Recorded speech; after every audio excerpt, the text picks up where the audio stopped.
Hi, Chef Joe with Healthy Kids Inc. and today we're going to be making Italian wedding soup. So the first thing I need to do is make my turkey meatballs that we're going to cook in our soup. So we've got a little bit of ground turkey here. I'm going to use a little bit of garlic powder, or you could use some minced garlic.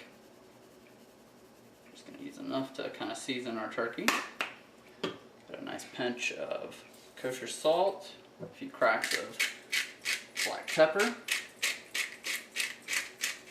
With a lean meat like turkey, it's okay to kind of feel like you're over seasoning a little bit because you'll really make up for the absence of flavor that you get when you don't have much fat. I'm going to throw some breadcrumbs in here. We've got some Worcestershire sauce. Some Parmesan cheese. Bit of sage, and we're going to begin to mix this up. I'm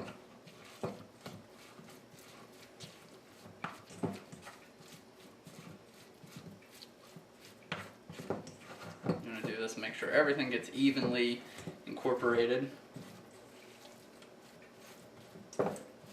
I like to start it with a spatula, but I am, of course, going to get in here with my hands to form these into meatballs. Okay, so now, flip it out onto my board.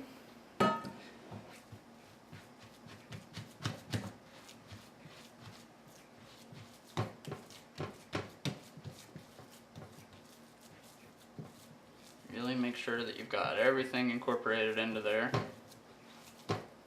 When making sausages or burgers or a meatloaf, anytime that you're adding all these other ingredients in, once it really starts to kind of hug up on itself like this, become a nice cohesive mixture, you know that you're just about where you want it.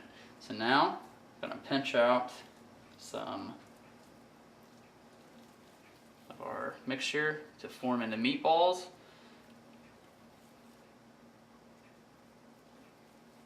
You can really kind of make these any size you want. Of course, the larger they are, the longer they're going to take to cook. So just keep that in mind. Make them about that size. Now, we're cooking these in the soup. We're just going to drop them straight in and let them cook that way. The alternative way that I would do it, I may bake these and then add them into the soup at the very last minute. You could brown them on the outside just to get a little bit of a crust and then finish them in the soup. So there's really a lot of different ways that you could do this, just depending on what you want to do. The easiest way, though, is going to be like what we're doing and just dropping them straight into our soup and letting them cook that way. Okay, looks like we're going to get a couple more here. You just want them all to be relatively the same size. If you got a couple that are a little bit bigger, it's not a big deal. But you do just want to kind of make sure they're all going to cook at the same rate. This last one's going to be just a little bit bigger. We'll call that the chef snack. Alright, I'm going to wash up and then we'll begin our soup. Alright, so our pan's nice and hot. I've got some oil in the bottom. We're going to go in with our onions and carrots to start and saute those off. We've also got some garlic.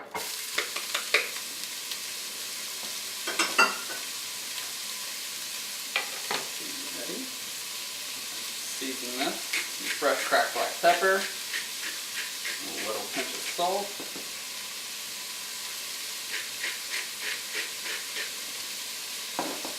and we've got our Worcestershire sauce. I flavor those aromatics.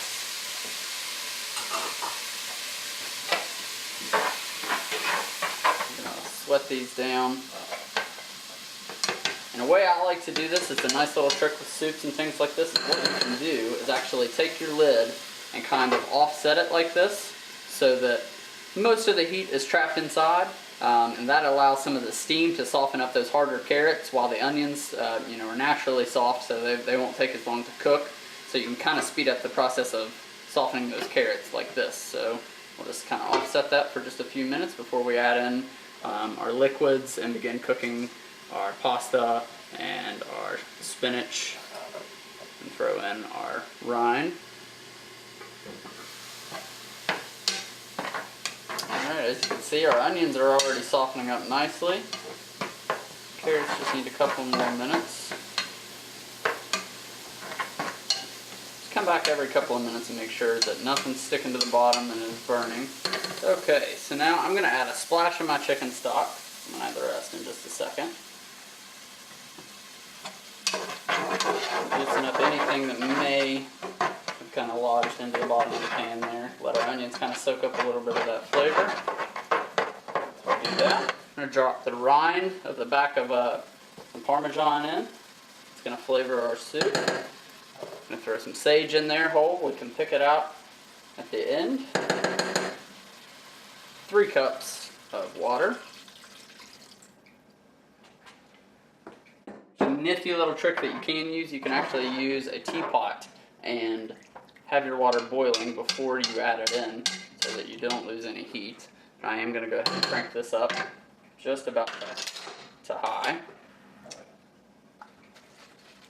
Drop our spinach, which will wilt down. It looks like a lot, but it will reduce. Our pasta. And chicken stock. I'm going to do enough to cover everything here.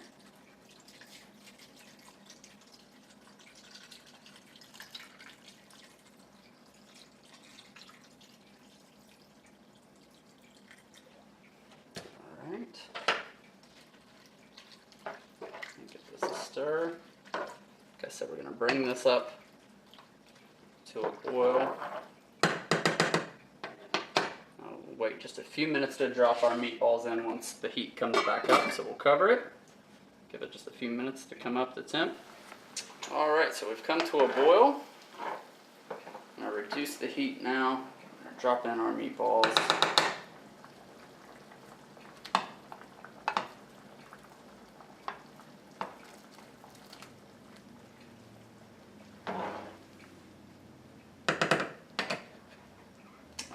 We'll let this cook and simmer away for just a little bit until our meatballs are cooked through, and then we're good to go. So I'm going to move this to the back burner and let it simmer.